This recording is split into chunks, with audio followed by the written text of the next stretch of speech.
मोदी के खिलाफ जो अलायंस बना है उस अलायंस में तो आपको जगह नहीं है। नहीं, पहले ही ऐलान हो चुका था, फरमान जारी हो चुका था, फरमान जारी हो चुका था कि ओवैसी को अलाउ नहीं किया जाएगा। ये एलीट क्लब है भारत के सेकुलर चौधरियों का। तो मैं क्या करूं? मैं तो ट्विंकल ट्विंकल लिटिल स्टार हूं, मैं कहां जाऊं वहां पर? तो मैंने जिंदगी में यही सीखा है कि आपको दरवाजा तोड़कर घुसना पड़ेगा। मैदान ऐसा ही बनाएगा, जाएंगे। नहीं बुलाना चाहे तो मैं क्या करूं? मगर एक बात सुनिए, यूपीए की सरकार में 2004 से 2012 में अच्छे थे।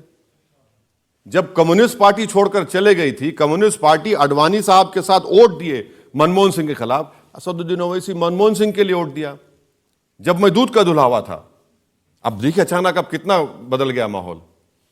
अब एक जमाने में आप ही कहते थे कि आप सबकी लैला हैं, अब आप ऐसी लैला हैं जिसका कोई मजनू नहीं है।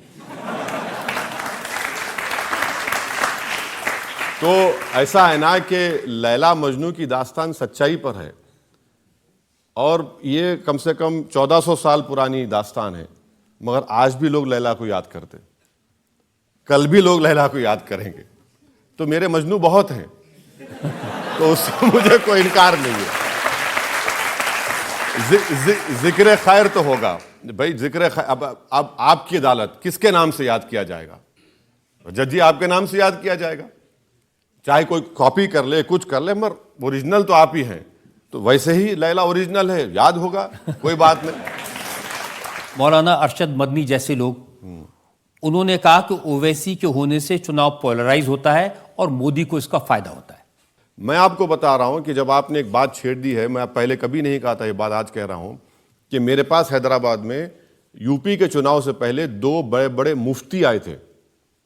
मैं कभी पब्लिकली नहीं कहूं, आज कह रहा हूं, मुझे कहना पड़ रहा है। 2 मुफ्ती आकर बोले कि हम एक बड़े मौलाना का पैगाम आप तक लाए हैं और उनका यह बोलना है कि आप इलेक्शन से किनारा कश हो जाइए। तो मैंने कहा देखिए भाई, मैं तो समंदर में, बीच समंदर में तैर रहा हूं, अब तो मैं किनारे पे आ ही नहीं सकता। तो क्या करना चाहिए? मतलब एक काम करिए, आप समाजवादी पार्टी को सपोर्ट करेंगे? बोले हाँ हम करेंगे। मतलब मुझसे उनका अलायंस करा लीजिए। बोले कितने सीट चाहिए? मतलब 10 सीट चाहिए मुझे, और वो 10 सीट जहां पर समाजवादी पार्टी का कोई एमएलए ना हो। ये मैंने कहा। बोले बड़े खुश हो गए दोनों मुफ्ती। बोले अरे वाह ओवैसी साहब, अल्लाह अच्छा रखे आपको। मतलब बिस्मिल्लाह करिए, अल्लाह अच्छा रखे, आप दावत दे रहे हैं, दुआ दे रहे हैं, करा के लाइए। गए और जाकर वो बोले कि बड़े खुश हुए हमारे हजरत और कोशिश करेंगे। बोला ठीक है कोशिश करिए। वो कोशिश चल रही है अभी तक। तो मैं तो तैयार था। बिहार के इलेक्शन में मैं आरजेडी के 2 राज्यसभा के एमपीज को पुरानी पार्लियामेंट बिल्डिंग के सेंट्रल हॉल में जाके मिला दोनों से। मैं सर देखिए, हम लोकसभा का चुनाव लड़े, 3 लाख वोट मिले, आप सीमांचल में हमको 5 सीट दीजिए, सिर्फ 5। एक तो मुस्कुराते रहे, बड़े पढ़े लिखे आदमी हो, चाय पीजिए, कॉफी पीजिए।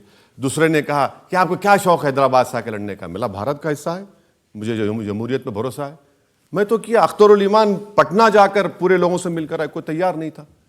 तो इसमें मेरी गलती कहां पर है? CAA का कानून बन गया, ट्रिपल तलाक, क्या क्या हो गया, UCC हो रहा है, तो ओवैसी जिम्मेदार है। भाई आपकी जो सियासत है 60 साल की, वो नाकाम साबित हुई है। जो आप कह रहे थे कि कंपोजिट कल्चर, सेकुलरिज्म, वो कहां गया सेकुलरिज्म? बताइए मुझे। कब मुसलमान भारत की पार्लियामेंट में इक्वल नंबर पर थे? नहीं थे। कहां पर थे? जब यूपीए की सरकार थी तो माइनॉरिटीज का बजट टोटल बजट का 0.01% था। अब मोदी जी ने उसको 0.001 कर दिया। अब बताइए कौन जिम्मेदार है उसका? देखिए, कांग्रेस के लोग तो कहते हैं कि कर्नाटक में मुसलमानों ने हमें एक मुश्त वोट दिया तो हम जीत गए, असेंबली में अपनी सरकार बना ली, हरा दिया बीजेपी को।